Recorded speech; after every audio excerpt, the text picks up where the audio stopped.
Welcome to the Wall Street Lab podcast, where we interview top financial professionals and deconstruct their practices to give you an insider look into the world of finance. What do you do to try to get better? For me, I have whenever I see something amazing, I write it on a post-it to my monitor. Do you have any post-its or do you have any other routines to not forget the lessons that you learned? No, I think the main thing I try to hammer into my head every day is the very simple notion that capitalism is very brutal.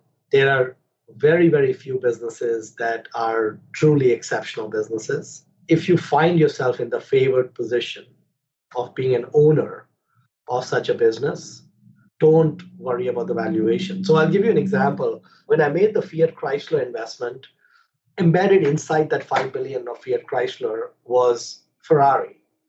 They owned 90% of Ferrari. And then a few years later, they took Ferrari public.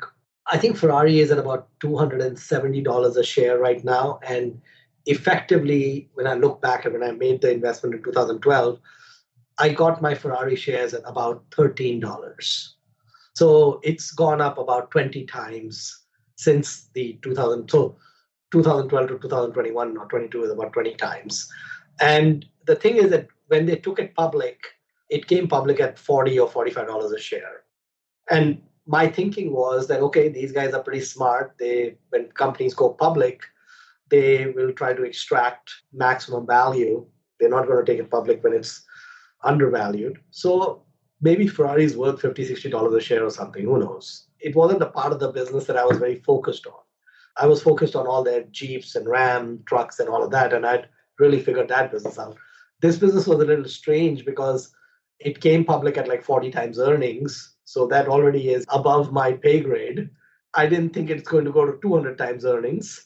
I think I sold some Ferrari at 60 and 100 and maybe 130 and so on, and all those prices I felt were pretty good. And in hindsight, the unfortunate thing was I bought a Ferrari, but I bought it after I'd sold the stock. I really understood the business after I bought my car. That's when I realized what the moat of Ferrari is and why it is such a... Ferrari is a business that can earn whatever it wants. It can have whatever net income it decides it wants. It's in a very favored position. They are one of the most well-recognized brands in the world. And in 70 plus years of history, they have never spent $1 on advertising. There is no other brand I know that's in the top 10 or top 5 most well-known brands on the planet that got there without a boatload of advertising. Just look at Coke, for example. Oh, yeah. I'm just saying that this is a very unusual business where even today, from 2022, going back to 1950 when Enzo Ferrari formed the business, they've never advertised.